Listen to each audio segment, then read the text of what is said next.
There are some AIM events coming up. There's also some Kestrel events coming up that you're probably not going to want to miss. Kestrel looks to be meta-defining. We're definitely going to talk about her. Also, has anybody bought skins yet, Tony? I have not seen any in the game yet. I don't know if anybody has bought these things yet. We're going to talk about that. And also going to talk about how Crit Shuri can help your roster. And if you don't know what that means, neither do I. But this guy, Tony, is going to explain to me and a lot more on your Marvel Strike Force weekly news update. And if you're ready for that, Tony Scungili, brother, tell them what they can do. What you can do is put crit on Shuri. ValleyFlyin.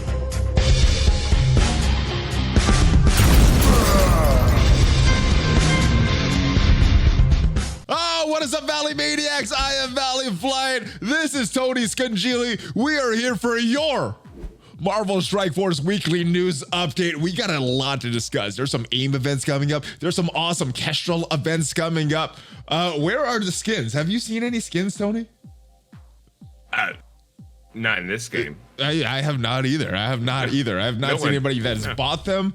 They look good. I want them, but not at that price tag. But we're going to just talk about that. Heroes for hire, a lot more. But more importantly, brother, what is this thing that I've been hearing about? I've been all morning, the chat on the Valley Club in the streams has been talking about Crit Shuri. You got to talk to Tony about Crit Shuri. So you're here in studio. What is Crit Shuri? Now, I can't take full credit for Crit Shuri. That's got to go to my boy Goofy Rexy. Okay, but, what is it? But Crit Shuri is basically the new meta in a world that isn't the one we live in. So like in a parallel dimension, we found out that you could put crit on Shuri by giving her Raider. And what that'll do is nothing at all. I like it. But she'll hit for like 10K. Which is crazy. Awesome. That's with her one attack. It's like a, so like Crit a Shuri, she can tick, like but Crit Shuri is the threat that we weren't prepared for. I guess. Because no one expects crit on Shuri. She is the legendary Shuri. My goodness. Yeah. Too bad it wasn't like a crit healing. So, you know, sometimes you get normal healing and sometimes you get crit healing. Yeah. Too bad it didn't work like that. That would make sense. But I like it. I like it. We have footage of Crit Shuri in action. Don't worry about it. Ooh, is it against like a Wolverine and a Nebula? No, it's against the Guardians of the Galaxy. Oh, almost. That's close. All right. Doing tens of thousands of damage. Well, I definitely want to see that. It's like the immovable object versus what is that? The irresistible the useless force. ISO. Yes. Yeah. Oh, yeah. okay. Yeah. Or that. That's probably more accurate. All right. But enough shenanigans about these the Crit Shuri. Thank you for the trolling chat this morning. That was very excited to hear what that was. All right.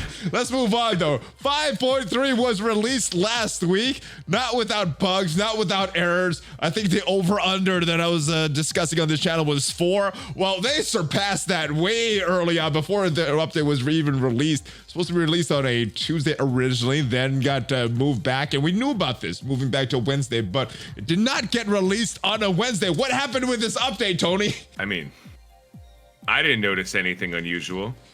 I guess we got to take into account this is a Scopely update, right? So yeah, I was like, what? A day's passed and things are broken? Cool. I like Marvel Strike Force. Whatever. So it's not the perfection we stay for. No. It's the good things in the imperfection that make us love it. Oh, and all the hilarity that ensues with discussing all and of course, Crit Shuri. Yes, the Crit Shuri. All right, but not without bugs. This is not without bugs. Some that costumes that were announced on the messaging for the updates on the iStore and the Android store before the update even went live. There's a known issue with the costumes in the store. The graphical issues, so they knew about this, and it was pushed out anyway. The special ability for Night Nerd's not working, Bishop's not working, but not only that, we got a bunch of different bugs here, and we got communication about the bugs, which I think is the most important thing, because errors happen, bugs happen. They happen a lot more frequently than I would want here at in Marvel Strike Force. But we got this detailed message about a bunch of bugs and some fixes, their course of action. We got another one late last night, so we got 2 separate blog posts about this. What are you happy with this level of communication about these bugs? I mean, if they're not gonna fix it and get their QA team and invest in preventing the bugs, at least communicate with us about that there are bugs and they know about it, is what I'm thinking. Is that similar as with what you're thinking as well? So the developer in me is like, stop admitting problems. You know, it's like everything has bugs and bugs are unavoidable. Like if you ship it, it will have bugs. And then obviously the more important it is to ship today, the more bugs it's going to have. Anyone who's ever done any development knows that. But like at the other time, the issue isn't that bugs exist, it's that they don't have a mechanism in place to quickly sort out and deal with bugs. So yes, communication on the bugs is an awesome thing, but I don't know, as a player in the game, I don't necessarily care what the bugs are. I care that they're fixing the bugs. So yes, I think the communication is important, letting us know where there are bugs, what bugs are known in the game, in a known issue section, maybe in the game in that support area. They could just say, these are the bugs that like might affect your gameplay.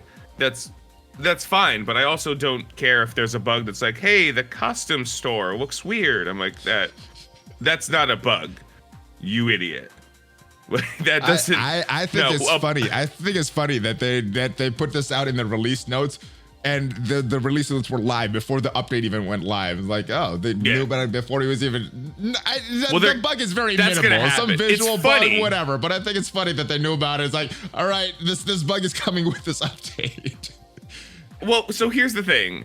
If I'm in the same situation, right? If like this is the update that's coming and we recognize there's a bug, I'm not gonna push back the update for I'm not gonna be like, guys, we're gonna cancel costumes because of a bug. I'm gonna be like, we're gonna tell everybody there's a bug.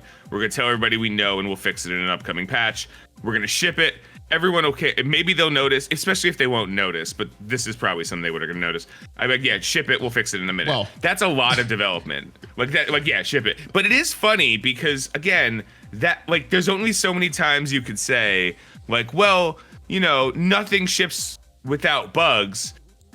And then you're like, yeah, but eventually there's a downside. Like you can't just keep shipping with more bugs. Like you have to stop or fix the problems, or at that point, the game is just going to be Marvel Bug Force, and we're not dealing with that. Any other company, any other game, I'd be like, oh, they broke something, letting us know that. Cool. Marvel Strike Force, I get a little different feeling because of all the bugs that's going on. There's a history with all these bugs here.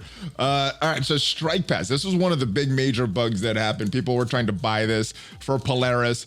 This got delayed, and people got this in-game message, all these tokens. And I guess the Strike Pass wasn't there initially when the update went live on Thursday, and then this It was eventually, and people were claiming their milestones. People were looking for this inbox once it eventually went live, and it wasn't there. So they're sending out compensation for that in the near future. Who knows when that will be?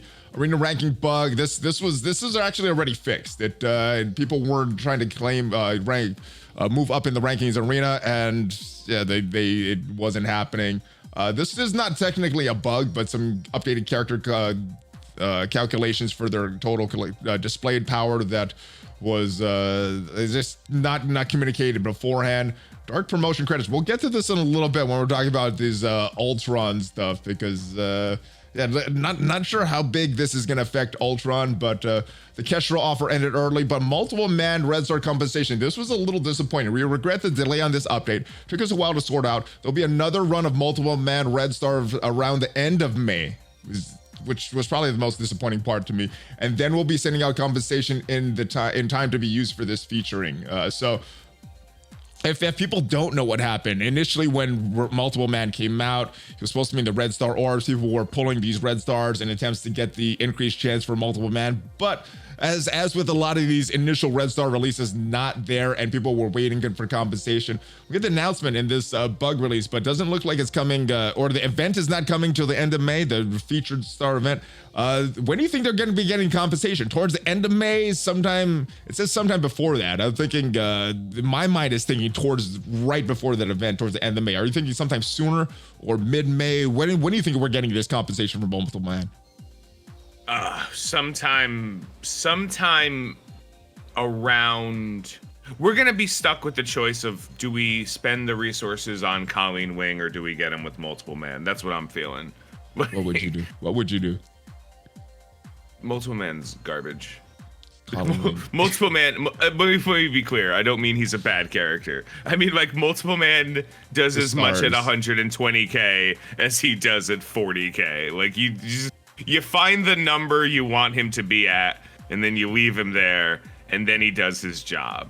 The stronger he is, the harder his little idiots wallop people, so that's kind of cool. But, like, long shot, Shatterstar. They're gonna win the game for you. The other guys are just like, go team venture. Like, they're doing their best, you know? Like, you're advising if people get the compensation for the Multiple Man event, don't wait for the Multiple Man event to become the feature. Use it on Colleen Wing or Misty Knight or a more important tune than Multiple Man. Or if the Kestrel increased offer is still there, then probably that one. Yeah, get him on Kestrel. That's even better. That's even better. Don't you want red stars on Kestrel? The legendary character they gave away for free? Like, yeah. It seems fine. I think they're generous with Kestrel. We'll talk about our event in just a little bit, but let's talk about more bugs. We got another bug announcement thing yesterday. Strike Pass is now purchasable. They're sending the 930 strike tokens by the end of the week. Oh, that was the question I asked you earlier. The end of the week, they're coming. Chromebook, still not working on Chromebook. I don't know what happened. How does that break on different devices between update and update? Is there something? Is the framework that Jason Bender talked about being fragile? Is that on every device, or is there something in the code, do you think, that will break it on certain devices, not break it on others? Because this was working on Chromebook previous to this update, right?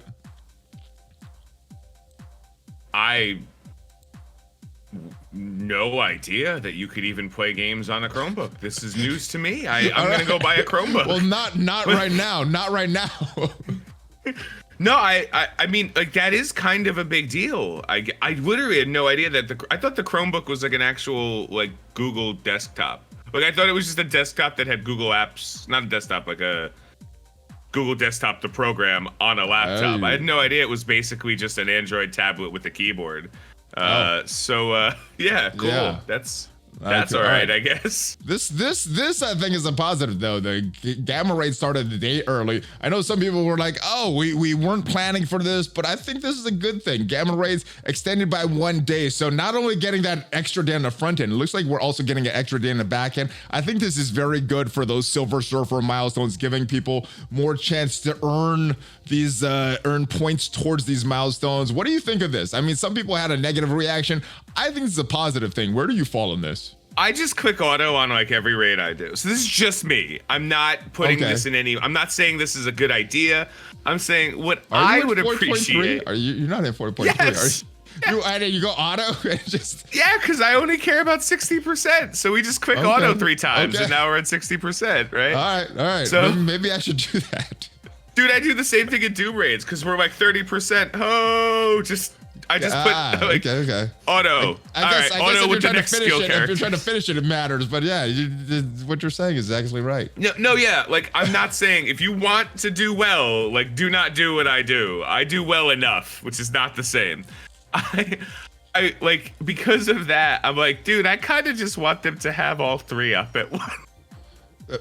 I want all of. Like, I want there to be, like, Alpha, Beta, Gamma, and you have the choice of U7 or Doom Raid. Right, and then eventually I want U7 and Doom Raid. I just want more things I can click auto on. Someone somewhere is going to be like, I don't have the time. Auto sim raid button. Yeah, exactly. I'm hearing people that hear, like, when I say that, and they're like, but we don't have the time in the day to do that much. I'm like, you do if you click auto, sir. You do if you click auto. This entire game, between Blitz, real-time arena, most of my war fights, not all of them, but most of my war fights, I find that all I do is work just hard enough on characters so that I can quick auto. Click auto. Oh, and that's my victory. That's the strategy, guys. That's reducing low quality time right there. Tony's figured out the solution. Yeah, it's called the bathroom approach. The easier it is to play on the bathroom toilet when you're like, what's going on? The easier it is for you. So that's my goal with this game. How quickly we're done with the experiencing the fun of the game. Like, I don't have that anymore. I just click on it. I like playing Doom Raids. I like playing DD4. Well, that's what I'm saying. There's no more fun in like I wonder how I put these characters. I got Kestrel. It was like, cool, you're on the X Factor now. You crit. Let's go. Quick auto. All right, so gamma raids, more gamma raids, good. It sounded like it's a positive for you. Yeah. All right, this is an interesting thing though. The enemy bishop's not working correctly. They're working on a fix to it, but there's some confusion in Black Widow's passive Saboteur not triggering Yelena's passive Red Room Graduate to give stealth when granting offense up. This is working as intended, as the majority of passives do not trigger other passives in the game. So I have not tested skill military that much to do this. I tried it in one war battle against the Mercs. They did okay, but we'll get to more on skill military afterwards. But have you noticed this bug? Yeah. Yes. Okay. I guess it's not a bug. I don't like that response though. I guess it's working not a as bug. Intended. The fact that it's working as they intended, and the fact that but that doesn't matter. Like the fact that no, this is how we intended it. That we thought it was a bug. So there's a problem somewhere. Either it's working as intended and your communication's garbage, or or it's not working as intended and you're backpedaling. There has been some confusion on Black Widow's passives not triggering Yelena's passive. Okay, so why did people think that would happen? That's your problem, Scopely, not the community's. So maybe next time take more than 30 seconds to write what the abilities on somebody does. Because even to this day, there are abilities that take 95 minutes to read, and at the end of it, you need a degree in theoretical physics to understand what the ability does. I stand by Doc Ock. Wait, we're not with Kestrel yet. We're not on Kestrel yet. Don't worry. Oh no, I'm not even there. I just look at Doc Ock's special, and anyone whose English is a first language understands the difference between the word a and the word the, which is a definite and an indefinite article. So according to how it's phrased, Doc Ock's special should consistently summon missing members of the Sinister Six, because it says summon a missing member of the Sinister Six, not the. It's implying that there is only one to be had. So that's English. That's English 101. I didn't even notice that. That's a good. Yeah. So they're already not good at English. They don't English well at all. So and since this game is English first, that's even more amazing. So when it comes to this stuff, this is not indicative of the community was confused. No. You confuse the community. Don't Apple Store this. You're not buying this at all. Oh, I'm sorry. You're having a problem with your phone. If you ever had an Apple Store scenario, no, your phone broke. No, we're sorry you had this experience. No, your phone is broken. Don't put this on me. Your phone is broken. You fix your phone that you made. Your phone. So. All right. What we got? More compensation coming at the end of the week because of the extended downtime of the 5.3 release. That's good. And I know for some people that were trying to download it on certain devices, they were able to download the update, but as soon as they did that, they weren't able to get in the game. So different devices, different stuff. One more thing that's not listed here, and I guess it's not really a bug, but it's a very interesting way they have the Silver Surfer milestones. With the daily milestones, we have a 24-hour cooldown period. So if we forget to get any milestones during that period, we are able to still claim older ones. But with the seasonal milestones, especially with the Silver Surfer ones, there was alliances that were pushing hard right at the end to get that last final milestone just so they get that Silver Surfer piece. And then as soon as the new milestones went live, the old ones were gone. Have you heard a lot about that? A lot of people missing their milestones or Silver Surfer milestones or raid season milestones because they disappear as soon as a new one is up. Yeah. And not just Silver Surfer, but that's been a problem for a really long time. So basically you have no excuse to complain about it as a player because that has happened with raid milestones for a while.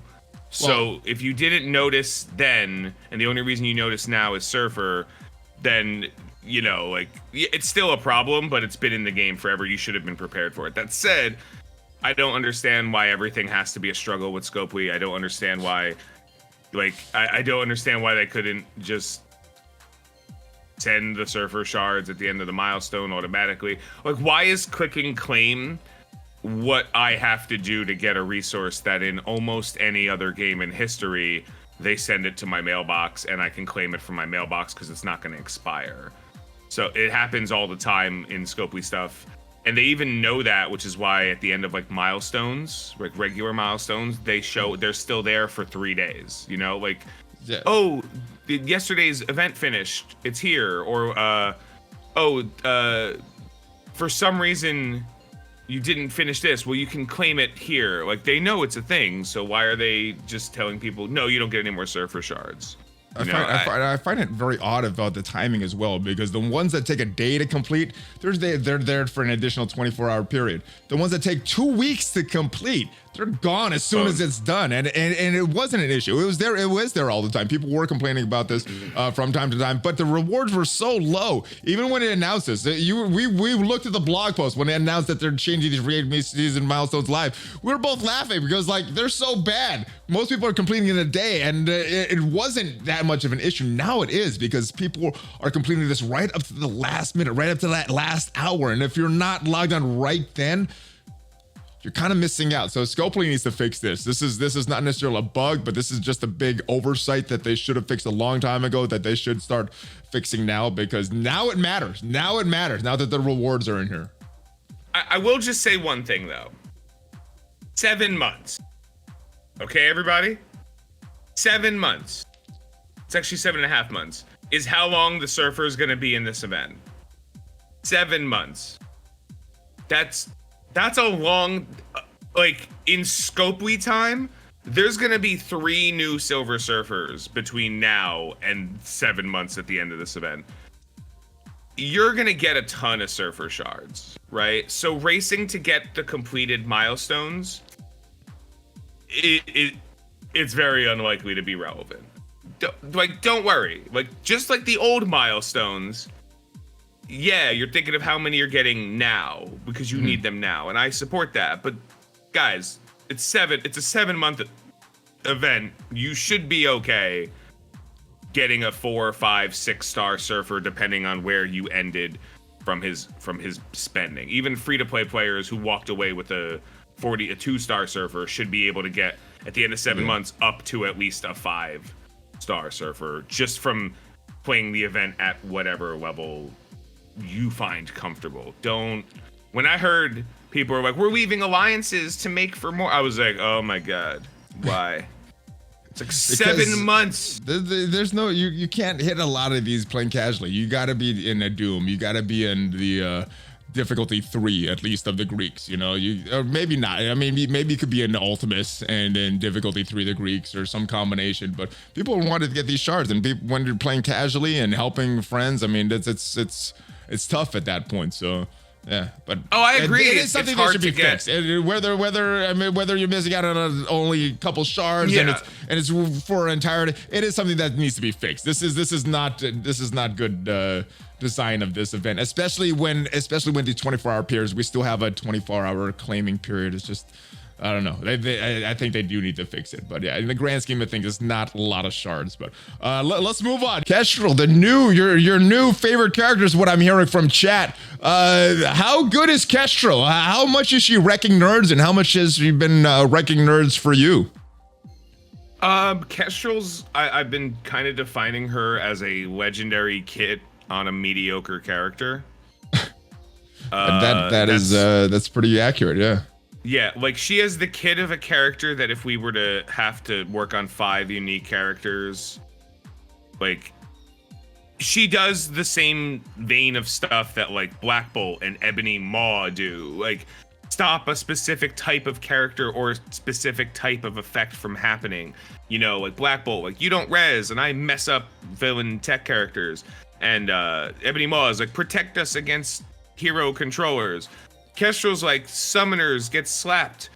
Don't worry about it. So she has a kit that independently, just a kit, like what her abilities say, are really, really, really legendary. But as far as her stats go, she's got like middle to average stats. Like her growth pool. A lot of times people are gonna look at Kestrel and be like, dude, I watched Kestrel hit for 300 trillion bajillion damage. And I was like, how strong was she? She's like gear tier 15. I was like, oh wow, a gear tier 15 character doing a lot of damage. Hold my purse.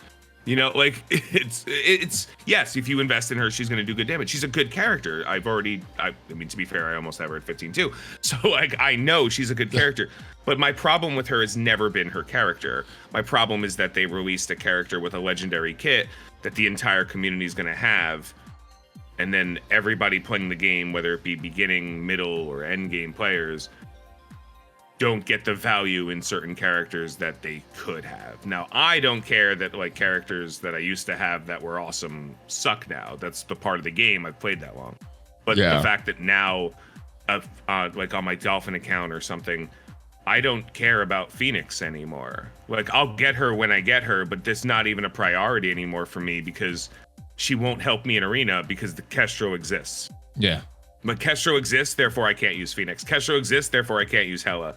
Kestrel exists, therefore I can't use certain things because the character exists, and that's the kind of character, that's the kind of thing that you want to see in a legendary, because now you know that there's a period of time in which characters, like, you can use that, and then when somebody unlocks Phoenix, unlocks Black Bolt, your Ultron isn't that good anymore. When somebody unlocks Maw, Phoenix loses a little bit of value. Like it makes sense, and that's just for Arena and obviously for War.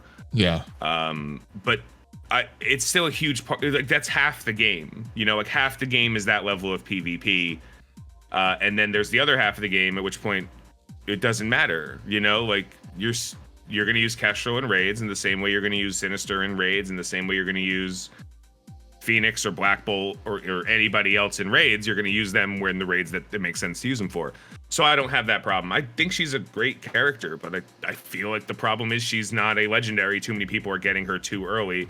And if you think that you're going to be better, if you think it's a positive thing that like you're free to play or you're a casual spender and you have access to this character, just remember, so does everybody else, and the spenders have her stronger.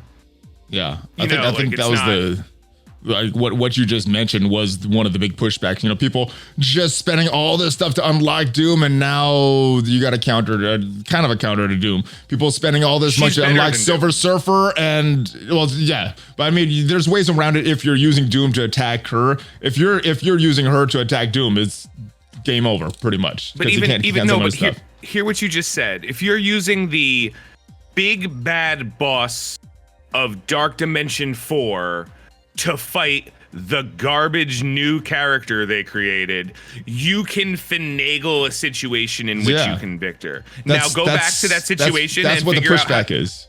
How does Ultron beat the Black Order? Not the Black Order, I'm sorry. How does Ultron beat the Brotherhood? If you remember the old days when we got the old Brotherhood meta and then Ultron came out. And the answer was quick auto. Like you just put Ultron out and you clicked auto. And that was the truth of like Ultron battles for like 9 months. And then they created Black Bolt and we were like, oh, I mean, okay, that's like a year later we got Black Bolt. Yeah. And we could still just be like, all right, protect Ultron from Black Bolt. Like, you know what I mean? This is a Dark Dimension character who can't, like, Doom is a Dark Dimension, hardest to get in the game character. And then back-to-back cheap or free access characters make that character look like a joke. So again, if Kestrel was a legendary that did all this, I'd be like, this is great. She's amazing. This is phenomenal. The fact, like, what if you could start the game with the Black Bolt? That's my take for you. Like, Kestrel is like answering the question, hey, what if you could just get a Black Bolt instead of having to worry about it? Would that change how you play the game? Because I think it would. You know, like, I think there'd be a slightly different.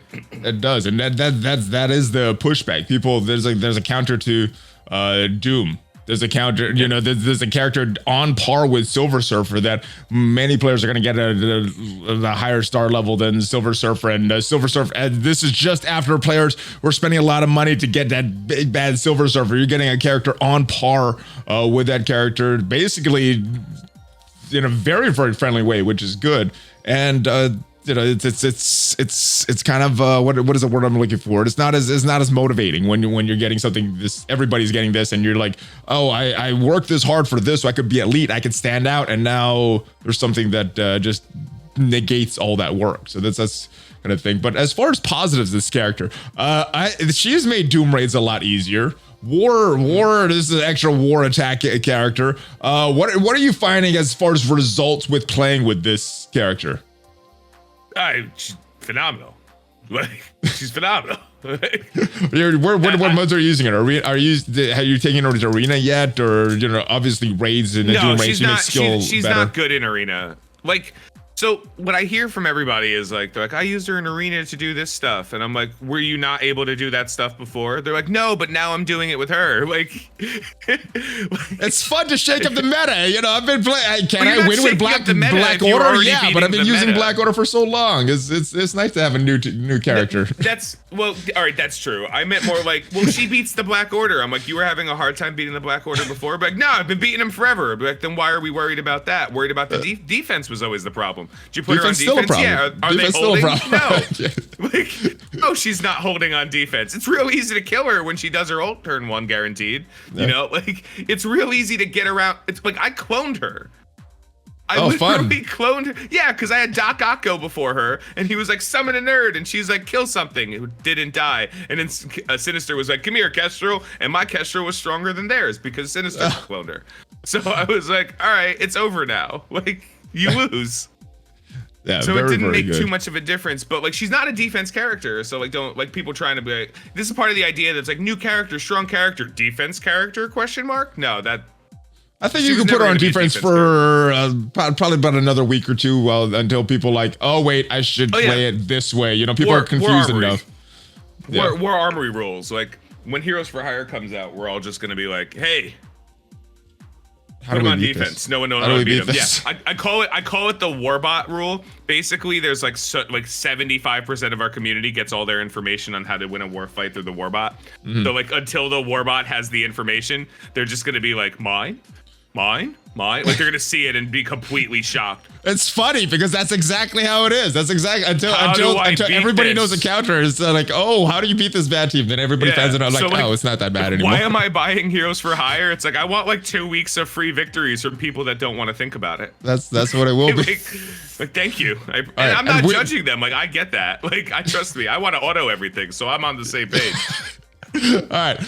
We will talk about Heroes for Hire because that will change war. But let's talk about Kestrel's event. She's got an event coming that looks very, very friendly for players, which is good for people that want Kestrel. Not as good if you're trying to maintain your lead with Doom or Silver Surfer or whatever. But interesting how they're doing this. So we knew she was going to be an event release character, and she does have an event coming in a couple days. Take Flight, the event campaign, earning Kestrel shards in addition to the Voyager Orb fragments. The Voyager Orbs are already in the game, guys. If you want to spend some crazy cores and just wail hard to get her right now, then you could do that, but I wouldn't. I don't think that's the best thing. So all the stuff, like an event we've had before, all the stuff, the second paragraph on the bottom is totally new though. Open Voyager Orbs to earn your Wings milestone, which rewards character shards, 3 red star Kestrel, which is good. Everybody's gonna get at least a 3-star Kestrel. She's kind of like a hybrid release character, kind of like an event release and a milestone release all rolled into one. Spending Voyager energy in a Take Flight campaign will earn points towards the Fabric of Reality milestone. So definitely spend your cores there for that. And rewards for the daily milestone includes superior basic catalyst parts, superior mini parts, and gold flash bits to earn the Strike Anniversary costume for Nick Fury. So exciting! What are your thoughts on this release, man? I mean, obviously there's positive, but there's a lot of negatives, like you mentioned. Is that because you're tired, or is that because of this event, that yawn that you just did? The Nick Fury specifically. The Nick Fury. This event's amazing. Right. This event's amazing. This event is so amazing that I'm convinced it's a typo. Like, Wait a minute. You mean we get to get character shards from the orbs? And by spending money in the event, I'm going to spend any it's on anyone? An orb. It's a campaign event and a milestone event. What? Are you kidding me? And the costume for Nick Fury.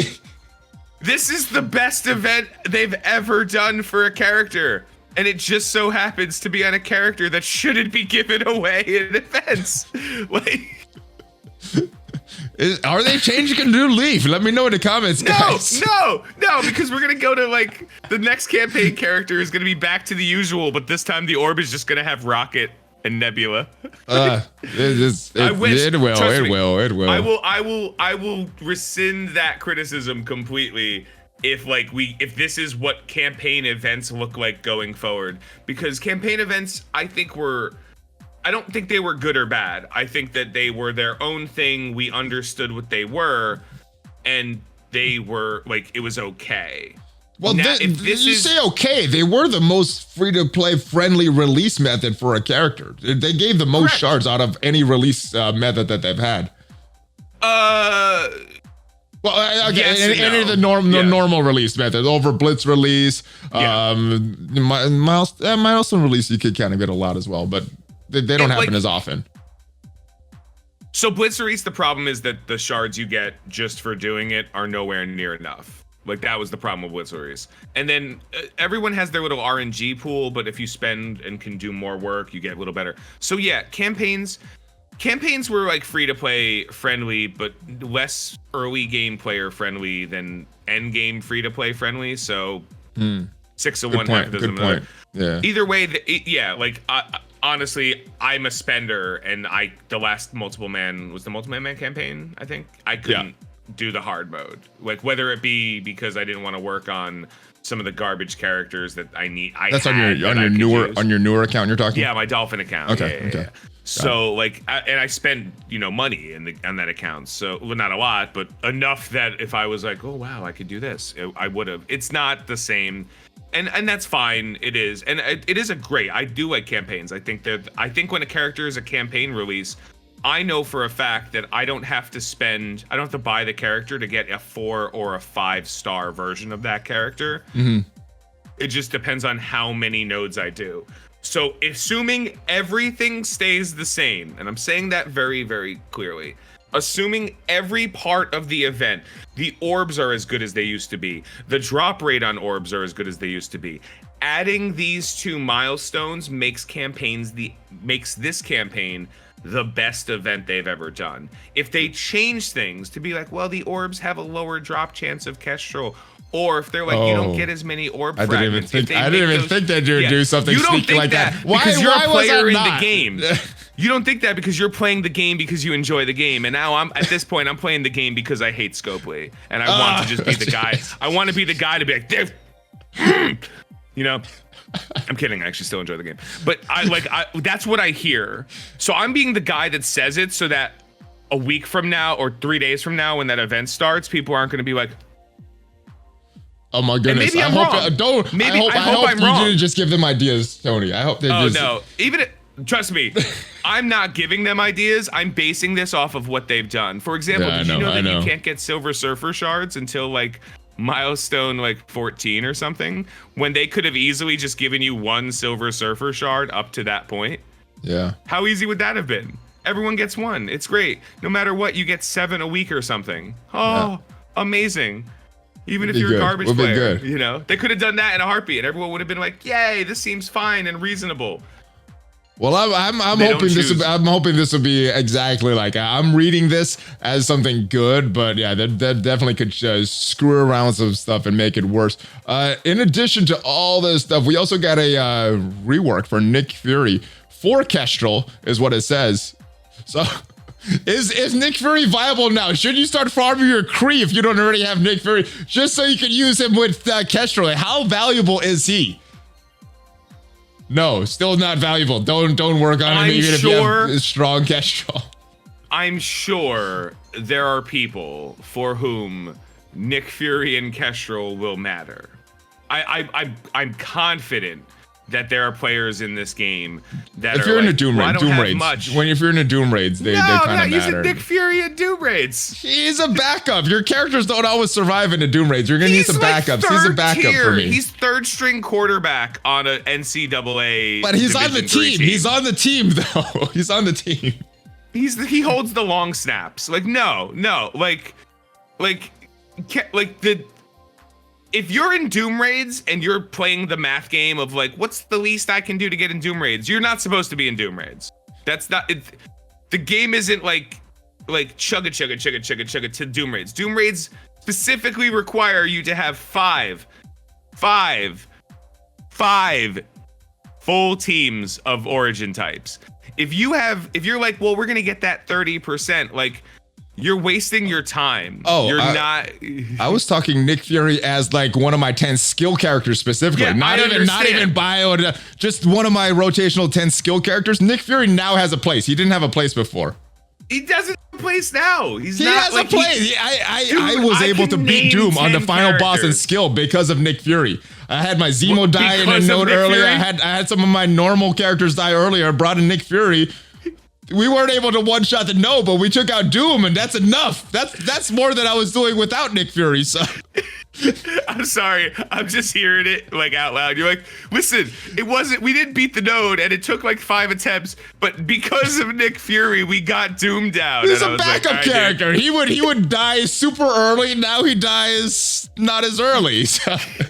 He has some value, but yeah, I would not go farming your Kree just for Nick Fury just because of this rework. But if you already have Nick Fury built up and your Proxima's dead, your Taskmaster's dead, your Zemo's dead, you can bring him in now. It's good. There's 10 skill characters that I'd put gear into before Nick Fury, even with Kestrel. You know what I mean? Like, I don't think like this rework. You see numbers and you go like that. It's fine. Like, I understand. He wasn't even one of the 10. Is my point. He wasn't even one of the 10. Is my point. Yeah, he's still now not one in of the 10. But he's number. The only reason now is because Kestrel is now one of the 10.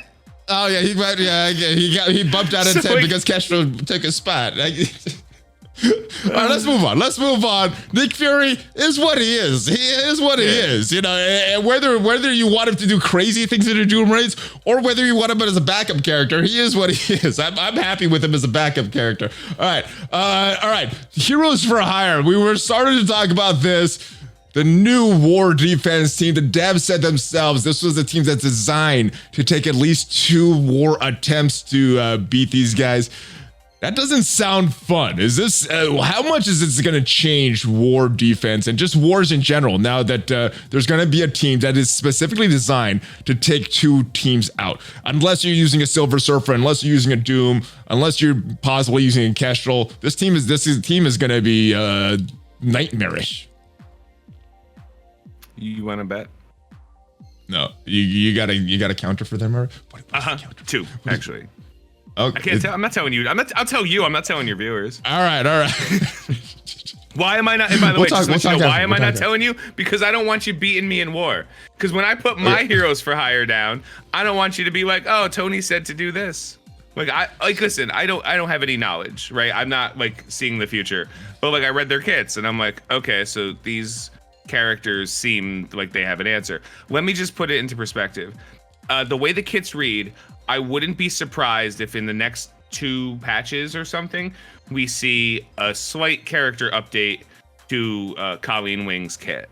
Because the way it reads, there's a very large, that's a little spoiler, there's a very large flaw in how that team seems to work based on the 4 of them working together that could be exploited by something that already exists in the game. And that's my spoiler to you.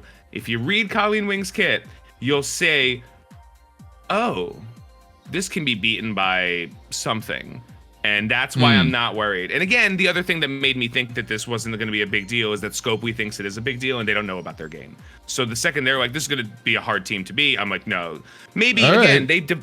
They balance for like wars at Platinum. They don't, like Platinum 4 or like Diamond. 2, they don't balance for wars of the average players. Like I'm Platinum 2. Okay. I assume you're Platinum 2 as well? Yeah. Yeah. So like we're not we don't have the same war problems that the big teams do.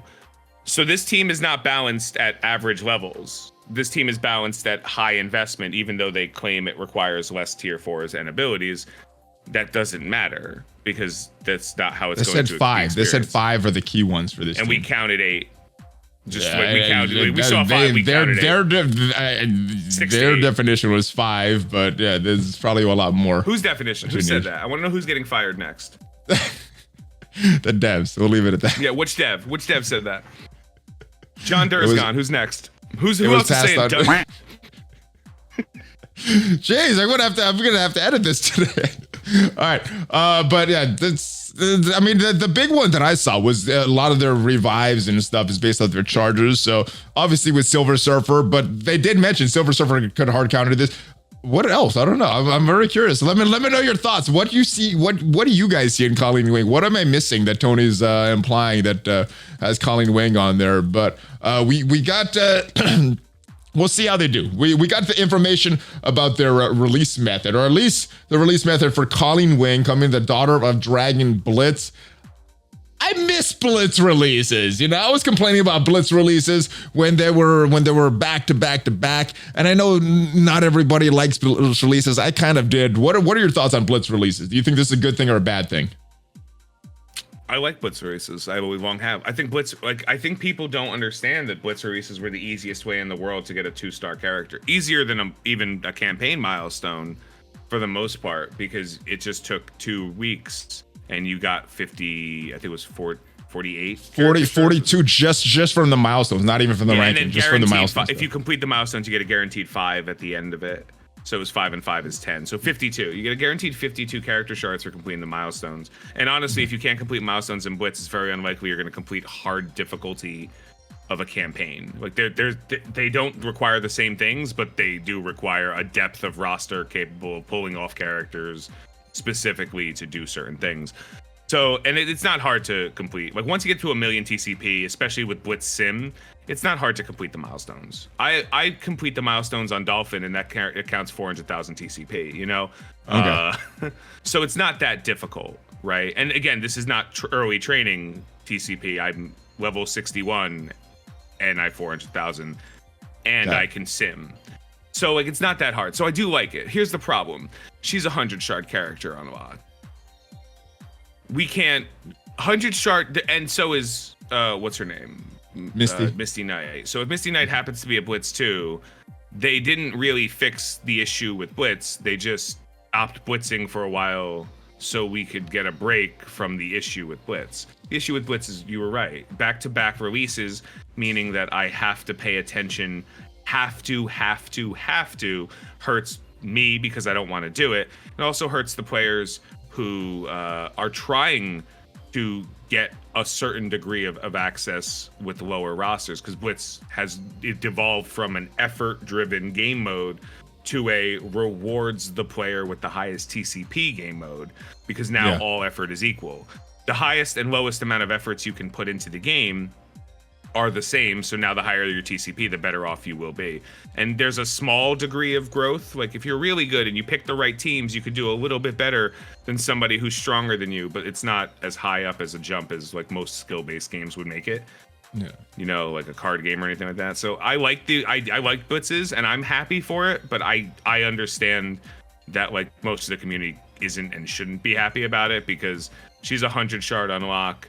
It's going to be very relevant to get her, and it's not easy to unlock. Even in 2 blitzes, it's not easy to get a decent amount of character shards, let alone the unlock. So either the entirety of Blitz has to kind of deviate a little bit and start giving you more character shards, or not to 100. Like I've always said, 100 shard character unlock. Campaigns should be 45 shard unlocks. Blitzes should be 100 shard unlocks, and the charges that help you do it. And then milestone characters should be between 100 and a 4-star, like actual milestone, because they're usually so good that, again, it's not about how many shards the character is, it's about how good the character is, and shards are supposed to limit the amount of people who have it. So that's the idea of shards, because the game can't, like, if everybody got everything in the game, 1, they'd make no money, and 2, we'd all get bored real fast. You think you won't? You will. Trust me. Oh, I know. In one of those initial playtest servers, it was everything maxed out. I'm like, this is not fun. Whatever. Why would I want to play this account? Then I went back to my other account. Like, you think it's cool, but it's not cool. Grind is important. There's a lot of games that grind, like the grind, the I don't want to say monotony, but the repetition is important. I think this game was a little too far in some ways, but like the grind's important. So like when you create the separations, it needs to be easy enough to get to certain degrees, but it's the extending from get that's really important. And that's something that worries me about Blitz releases going forward, because I know that I'm good for 44 million points in a Blitz. You know, like I Blitz, I get 44 million. If 44 million in my head isn't enough, I don't Blitz anymore.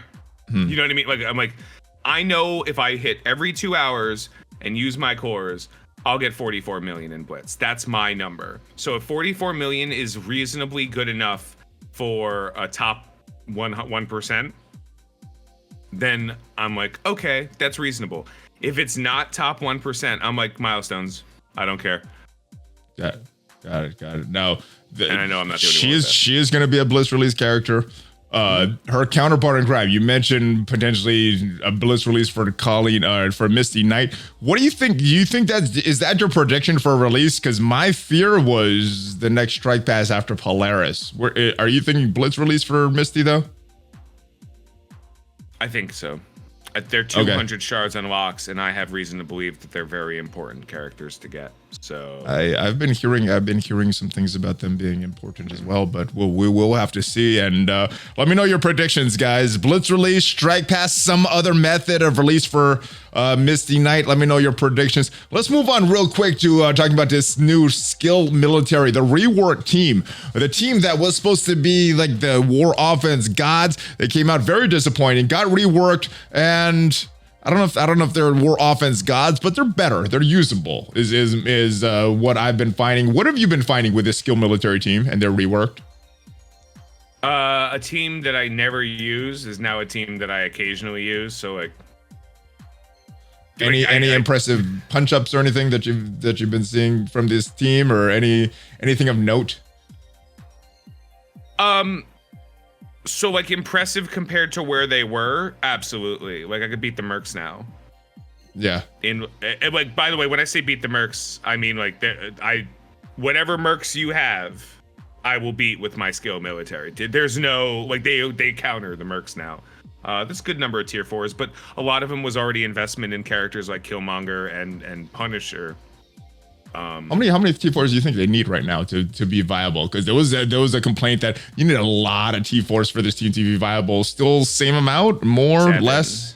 7. And what does that compare to where it was before? Was it 7 previously? Oh yeah, before it was like every character had at least 2. Okay. And the worst ones were that like Punisher, it was the 2 that you definitely didn't have from when you used them on defenders. It was rough. Now it's like 5 to 7 tier 4s like are reasonable on that team. And again, like we're talking about like if the team is completely built, like if you have the right tier 4s on that team, there is no mercenary team power that I could be defeated by no man. I am no man. Like I am the skilletary team and I will slap you. Like there's no challenge. And then of course there's like if you don't have it, well then you have to be a little bit closer in power to kind of bridge the gap. Because I don't know if you know this, Punisher's grenade steals buffs, and that's the silliest thing I've ever seen because he throws a grenade and buffs come back. But it's awesome when you use it. Like it's awesome when you're like, or not heroes for hire constantly reviving themselves when there's no indication of that in the comics. Buffs. It's buff awesome. Grenade. love that stuff there. All right, but yeah, I'm using them. It was I don't know if I'm using them correctly because it was a messy battle versus Mercs, but they beat the Mercs, so I'm gonna have to learn about them again. Learn about it a little more to use them properly. But yeah, they're usable. Kill Taskmaster, win. Yeah, that's not as easy as it sounds. On turn 1. Don't use Punisher's ult on turn 1. Either use grenade, either use the buff stealing grenade or the basic on Taskmaster. And that's it. Yeah. Done. And that like once Taskmaster goes down, you click auto, and then they're like, haha. I like it. Well, not only will they be used on War Offense, they're also going to be used in a new event coming up. And in conjunction with that, we have Yelena getting Farmable just added to the node yesterday. Heroes 5-9, which means that you can build a full military skill team right now and use them either on War Offense or use them for this new Back to Bootcamp Training mat events that's coming up. What are your expectations with this training modules event? It's called Back to Bootcamp event. You think it's going to be a lot? You think the first time rewards are going to be able to, we're going to get maybe a character from 75 to 76 from this event, or a little more? Because they're talking about, what are they giving? They didn't even talk about how many materials. They didn't. They didn't. So what's your predictions? We're getting an extra. Every month, they've determined that we're getting a minimum of an extra 800,000 experience, and that is a lot, in tier 4s, and that is huge. Plus, they added tier 3 training modules. To the arena store that everybody's buying. So many words in the arena store. Which is another place to access them. There's actually so they have increased the number of training modules we get. I give them credit for that. They really have. And I noticed that because now I went from being like, oh no, I'm running out, to like, yeah, I just want to do this. Like, I'm not afraid anymore. And that's something I wish I was in your situation. I got a backlog of characters that I need to get up to 80, and I got all the gear. That you want to. That you need to, or that you want to. That I want to. That I want. Did I say need? I know. I know. Okay. Well, I need to get Doom up right now. Doom. Okay. I need to get Doom up, but the other characters I want to get up. But anyway, I wish I was in your situation with the training mats. I wish, and this frankly, this could not come soon enough for me. Let's talk about the awesome new things in the game. These costumes, the skins, the thing that you were most excited about coming. And there's that big yawn from you. Still am. I'm still more excited about costumes than anything else they've done to the game. Oh yes. All right, now we obviously there's some ridiculous prices. $50 for a new cool looking Electra costume, and then $33 for a recolor of an existing costume. What is a palette swap for Captain Marvel, the Veers version. Is this how costumes are going to be introduced with these ridiculous price tags? Or I was expecting more kind of events going on, but as I was reading this again, I'm like, maybe they are going to be just charging for this. Are you expecting that this is it as far as costumes? We're having these ridiculous prices, which I'm not sure if anybody's bought, by the way, because I haven't seen any in real-time arena. I've seen none in arena. I've seen none in war. I've seen none of these costumes anywhere so far. So. A friend of mine bought a costume. I know a couple people, but one of them bought a costume and then was like hiding from me. he's like, hi Tony. I'm like, hey, what you doing there, buddy? Nothing. Hey, when we watch your Shadowlands team fight? No. Why? I want to see it. Show me. Show me your Shadowlands fight. Hold on. I gotta go to my roster screen and update my ISO 8s on this character before I can show you my. I was like, dude, I don't care that you bought a costume. That's awesome, man. I'm happy for you. Like, it looks cool, but like, also, you don't get to complain about the game anymore. You just spent $50 on a color change on a character. Like, even the actual change to Electro, which I think looks phenomenal. You spend $50 on that, man. Like, you don't get to complain about the game anymore. You're willing to give them $50 for nothing. Oh my goodness. I don't give a crap what you have to say about like, I can't believe they did this. Why did you buy a $50 costume that didn't do anything? Well, they say that you can earn them through limited time opportunities, events, orbs, and we've got to the offers, but I'm waiting for these limited time opportunities like events and orbs where you can earn these bits to get these costumes. Do you think we're gonna get an event or something to earn these this season, or are they gonna be delaying these events? So like in 5.3, we got the Electra and Captain Marvel. So 5.4, we're gonna get the event for those costumes and get the new ones that we could buy for $50 and $30. What do you think of the cadence of these? Is this going to be the cadence from now on? Is we're just gonna have these crazy prices for that, and then maybe once in a while we'll get these like for the Nick Fury, getting some bits for Nick Fury from this upcoming Kestrel event? Yes.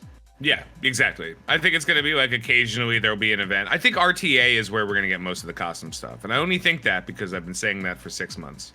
I think RTA is going to have events that give you the most access to costumes. That's how they're going to kind of like build out RTA as a game mode that we're forced to play even longer than we do already.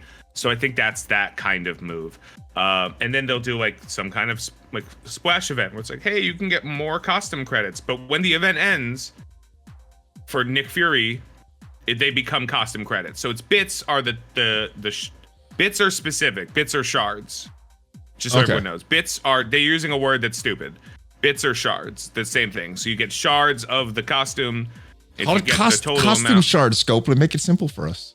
Yeah, why would they do that? I don't understand what. I think they're confusing it because Nick Fury shards sounds very different than Nick Fury costume shards to people who don't know how to read or listen. So I get it. They want to avoid confusion in one way, which is insane because I've never seen them want to avoid confusion before, as we've discussed earlier in the video. So like, yeah, I get it. So costume bits are costume shards. Costume shards are accrued. If you mess up and don't have enough to buy the costume at the end of the event, it converts them into costume credits. That's how it works, just so everyone's aware. So I'm happy. Do you know why I'm happy? Because now I don't have to care. You don't have to they've spend. literally priced these costumes in a way where I'm like, don't care. And I looked at the other ones too. I looked at WandaVision. I was like, those look really cool. How much are they? Don't care. It doesn't matter. What do you think they're going to charge for that Deadpool outfit that was in the game in 2018? Oh, the Deadpool outfit, the one that's been in the game forever. Yeah, so for those of you newer players, at one time, Deadpool went from red to white. No explanation, nothing in game. He just showed up with his white outfit, had that for about 2 months, and then went back to red with no explanation, anything. That's the outfit for Deadpool that's in the game right now. How do you think that's going to be? How are we going to be able to purchase that, or how do you think we're going to obtain that? Here's how I figured this out, okay? I figured out how Scopely does pricing. This is amazing. What you do is you poll people and find what the average person is willing to spend, and then you double it every time. So the average person is willing to spend, I think, about like $15 on a $10 to $15 on a custom swap, a color swap. And then maybe on a major change, they're willing to spend 20 to 25. Now that's not everybody, but that's, if you're not willing to spend money in the game, no one cares what you're willing to spend. You know what I mean? Like, that's free to play. You get removed from the conversation. And then like, if you're not willing to buy costumes in the first place, also irrelevant because you don't want to waste your money. I spend money on costumes in games that are exclusive because I'm an idiot and I want to be an idiot. So I understand completely. If the color palette swap on Deadpool has been done already, you would think they'd be like, well, we'll make it cheap so everybody has access to it, right? And that's what you would think, because you would think that because you would be like, well, I'm smart and know what I'm doing. But you wouldn't work for Scopely if you were smart and you knew what you were doing. See? So if you were stupid and didn't have any idea, you would charge $20 for that color palette swap. So I'm telling you, if it was a penny, if it's $19.99, I will be shocked. I will be shocked that color palette swap that they've done 19 months ago would be less than $20. Blow my mind. Shock me, Scopely. Go ahead, make it less than 20. We'll see. Jeez. I was excited about this. I'm glad that they're just cosmetic because the pricing on this is insane, and I don't think I'm being burdened. I'm purchasing zero costumes at this price point. There's no reason for it. The character, would the price points be better or worse to you? They would be probably worse because then I'll be like, I gotta spend this now. So it's good. It's good that they don't do stuff. I'm so happy. I'm like, wow, you guys saved me so much money. I could play in Summoner's War. Like, I could spend all of my costume money on Summoner's War stuff. As far as I'm concerned, Scopely has been helping me stop spending money in their game for like 2 years now. I'm like, yeah, this is easy. I'll just spend this in other stuff. Thanks, buddy. Got a gaming addict? Well, here, come play Marvel Strike Force. You won't be addicted to spending anymore if you play Marvel Strike Force. Beat your spending habits out of you. They will just be like, well, I want to give them like $30 this month, and then like everything you want is $34.99. 90 minimum. And you're like, oh, geez, I don't want to give them any money, I guess. I'll buy Surfer. Well, let me know your thoughts, guys. Happy about costumes. unhappy on costumes? Do you think this is it? Let me know in the comments. All right, let's move on to almost our last topic. Are the Red Star currency coming soon? Dark promo credits from basic Red Star orbs to purchase Red Stars for Ultron and Ultimus. Now I'm hearing, I don't know where this is coming from because I was kind of out of the loop for the past week or so, that these are limited to 3 stars for Ultron. Is that true? That has been true for a very long time. It has been true. I'm sorry. Okay. Let me. And where is that coming from? Is that a data? Is that a data mine? It's a data mine. Okay. Okay. So I think the data mine is causing people to get a little bit weirded out. I think I mentioned on one of these videos before, but I definitely talk about it on stream. Like I've been saying for a while, like don't expect to get more than 3 reds on Ultron. The major reason why is he's not really capped like in that way. It's more of you're never going to get enough dark promotion credits, no matter who you are or what you do, to imagine a world where you're upgrading past 3 anyway. So it doesn't matter. Like, if they put a cap on there, it's artificial. Like, don't be mad. Okay. Don't be like, I can't believe it. Like, you were never getting enough. Think of it like if they were silver promotion credits, right? But you also got them in the way we used to get promotion credits. Like, it's never going to happen. Like, you're just never going to see them. All right, how big of an impact do you think this will be? Red Stars on Ultron. We've been talking about this for a while. I was thinking, yes, it's gonna make him a good character. Where are we gonna use him though? I don't think this is gonna build him into Arena because Kestrel's kind of a counter to him. You know, placing him on War Defense will kind of screw up your own Ultron. You're not gonna, if once you get Doom, you're not gonna be using Doom and Ultron on the same team because they're gonna take up too many spots. You're not gonna have enough spots for them with that 10 limit on the team.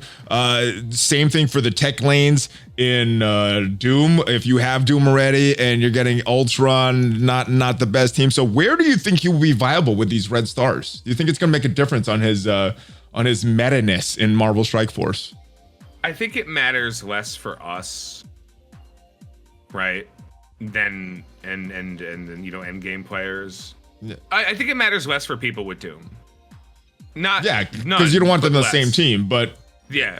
If you're as you not had using the mentioned same so team, previously, Ultron is a great backup tech character like Nick Fury. They're basically the same for Doom. Yeah, if Doom dies, yes, he'll be a good backup for. Yes, perfect. I like it. No, I like it. I think what it does is it creates a better environment for players who are unlocking Ultron in that early to mid game period of time, where you get an Ultron and now the potential of getting red stars on him allows him to stay competitive in a meta where you're growing, you're getting stronger, and the number of characters like Kestrel, like Black Bolt, that could make Ultron lose value. Those red stars could really help balance it up. Now, keep in mind, I got an Ultron with no red stars, and I still can use him. Is he my number 1 choice for anything? No, obviously not. But he's not the worst secondary option, you know, for like Doom raids or anything like that. So like I don't think it's that big of a. I don't think he's that bad a character. I don't think he's bad. I just think he overlaps with Doom a lot. So once you get Doom, his value is going to start going down. But I think it's good for anybody without Doom. He's better than Doom, but not for the same ways. Like I think Doom does more damage, but I think that. Let me put it into another perspective. Well, it's AoE damage for single target damage. They do different things. If you see a Doom on defense, right? On War. Do you have like a fear? Like does your spine shudder, or do you just go like, all right, I need to use something really strong? A Doom? Yeah. I question a little bit, and I gotta make sure I have the right counters and everything like that. All right, so if you see an Ultron on defense, do you immediately... Not as bad. Is it because you have the answers? A lot of my answers are on defense, but there's more answers I think to Ultron than there are to Doom. I'll put it that way. I think there's more answers. I agree. I'm just saying, like they both have what I consider a genetic fear. You're still like, all right, I have to deal with this Ultron. I think that Doom is newer and therefore there's less to deal with, but and there's more counters for him, obviously, or less counters for Doom. but I do think that Ultron's still like better example. In a blitz, when you see Ultron, do you take the fight when you're simming? If you go like Ultron, yeah, like are you confident about winning that on sim? Oh, if I'm trying to win, probably not. Yeah, same thing with Doom. Exactly. Same thing with That's Doom. my point. I'm not, if I'm trying to win, I'm not taking that fight. Yeah, but that in that degree, you're like, all right, so there's still value. I think that the difference between Doom and Ultron is that Ultron's minions are amazing, but Ultron kind of fell off, and then Doom is amazing, and his minions just help him also be a big damage dealer. So like, if I had a choice between which character I wanted to build, I would be like, Ultron builds the army. That means if you don't kill Ultron, I'm going to have an army of Ultron bots that are there to mess you up. So I like Ultron just a little bit more than I like Doom. Again, that's a separate conversation for another time. So I think that getting red stars on him is really going to extend where you get value out of him.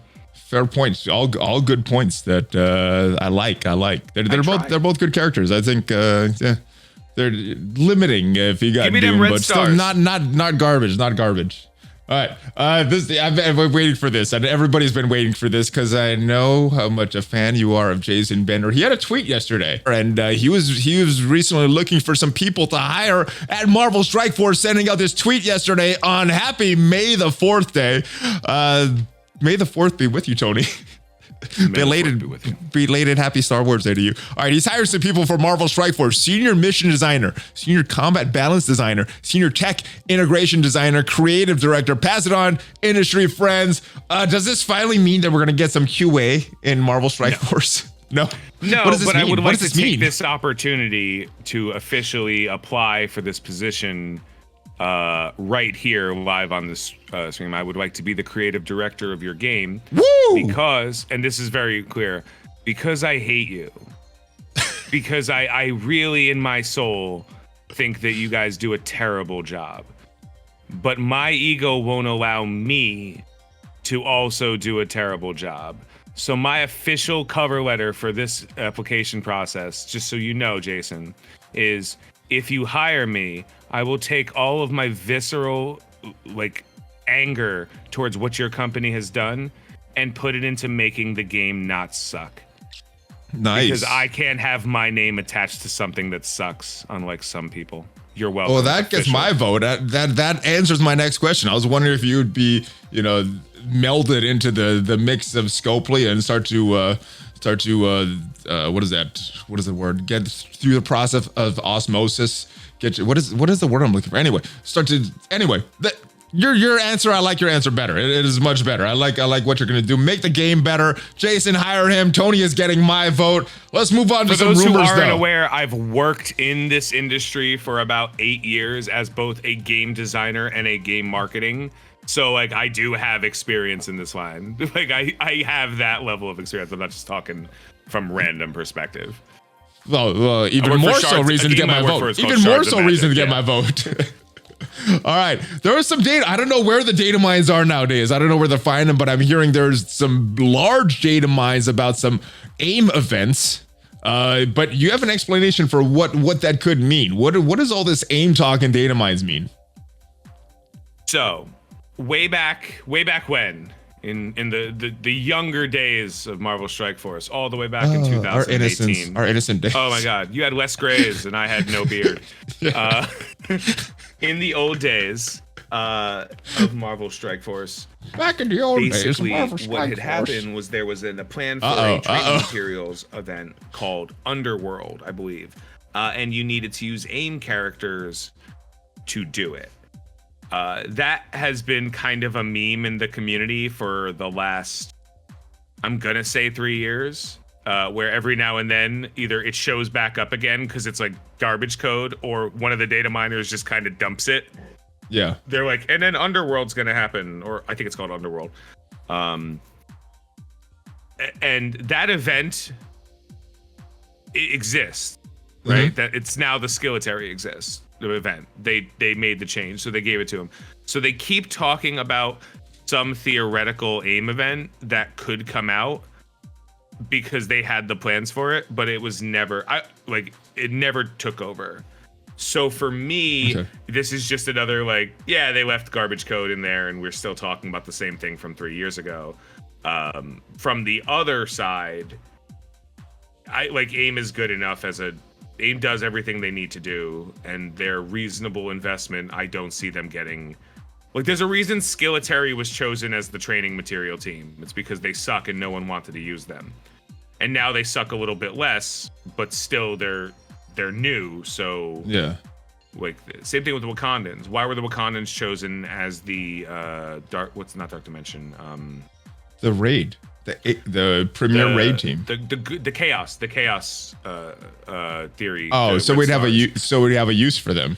Yeah, because they're useless, and like these characters were chosen because they were otherwise. But what about if I have crit on my Wakandan Shuri? Are they useless then? But like, see, that's unfair because we all know that the crit Shuri meta is unstoppable, and we're living in fear of it every day. So like, the more we talk about it, the more true it becomes. It's really Roko's basilisk, and like, I'm afraid of it. I'm afraid that one day we're gonna walk into an arena shard and see like Shuri with like dad bros, and then her turn one, instead of putting defense up, she just goes triple crit, and then they get infinite turn meter. That's my fear. I wasn't in fear of that before, but I am now. Yeah. I am now. Yeah. Crit Shuri. Google Roko's basilisk. You'll understand what I just did to you. I'm sorry. Okay. So AIM event, not meaning too much, not some new like Falcon and Winter Soldier event that's lining up with the MODOK series coming on Hulu, or do you think it's just old code? I think it's old code, but trust me, nothing would make me happier than to get MODOK. Like I want it real bad, and he is coming into the game. Eventually, they have a. I've been hearing that for 2 years. MODOK is coming. Is this the year that he's finally coming? That there was a Night Nurse rework. You know what I mean? Like, you heard from me there was a Night Nurse rework last year. And you're just way early with all these predictions. No, it's not that. It's like, okay, so how do I know there's a MODOK coming into the game? Because I've seen the Unity character model of MODOK. Other data mine I'm hearing, and I don't have the original data mines, is Shatterstar Battle Pass, which makes sense. Yes. Hearing the same things. Have you seen the original data mines? So the options were Anti-Venom or Shatterstar for the Battle Pass. I think I'm starting to suspect that Anti-Venom is the character that's replacing Yo-Yo in the Premium Orb exclusive. I don't want that to happen, but like, I don't want it to happen either, but Yo-Yo needs to get out of there. She's not even meta anymore. Yo-Yo needs to get out of there, and Anti-Venom's the only character in that entire pool of like most recent characters that like is actually worth anything. Like Longshot isn't. Like, like in a perfect world, they'd put Longshot in there because people hype him up so much that we trick them into thinking Longshot's a good character. And they put him in the premium orb. He is with Shatterstar. He's an excellent character. What was that thing you said? What was that last thing you just said? Oh, with Shatterstar. Yeah, with Shatterstar. He's an excellent character. Don't get me wrong. Yes, fair. But like, if you had the option of Anti-Venom, who's actually a good character and he's amazing with Symbiote Spider-Man, or Longshot with Shatterstar, which one would you care about? So for me, like, putting Longshot in the premium exclusives is way better for not just me, but for like keep in mind, both my characters are max, so it has no effect on me whatsoever. Like, I'm just thinking, like, from a player perspective, would you rather have farmability access to Longshot or Anti-Venom? And depending on whether or not Longshot unlocks a legendary in November of this year, like later in the year, maybe August, September, October, sometime around there, then you might say like that, but I don't think so. And I know for a fact that Anti-Venom ain't ever going to be used for a legendary. So he really does, like, Yo-Yo could be used for a legendary, but so could Ms. Marvel. So that really didn't make too much of a difference. Yeah. Cole has no legendary value. Anti-Venom's kind of in the same pool. And yeah, sure, you could use Anti-Venom to unlock the other two idiots, but like, no, you can't. And that is about it, Tony. It is always fun having you in the newsroom, seeing right through your chest. You're like Iron Man, my friend. Yeah, there's a giant hole in my chest where my I hope you get that looked at soon, because I don't want it to affect your future videos. Thank you for joining me, brother. It was always fun having you in studio, and let everybody know where they could find you, my friend. This week and this week only, I am at the garage sale down the block. I will be selling off used Pokemon cards and a first edition Yu-Gi-Oh! Blue Eyes White Dragon. I'm all right, guys. So $32, which is slightly less than the costume for Captain Marvel. Oh. It's your choice, guys. You could get a palette swap in game, or you could get a Blue Eyes White Dragon.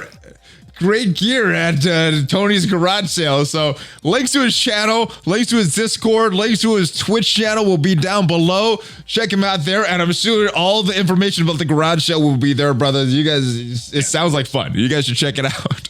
It'll be a fun garage sale. Thank you guys for joining me on the news this week. And again, thank you, Tony, for joining me. It's always fun. Check out some of my other videos. Subscribe to the channel. I will see you guys next time. Have a great rest of your day. Amazon coins save up to 20% off your in-game purchases, guys. And I will see you next time. Where's the bump? Wait, I gotta do it with this hand. Fist. I got a fist bump. ValleyFlyin and Tony Scungili out. Oh yeah, baby. Have a great weekend and a great week.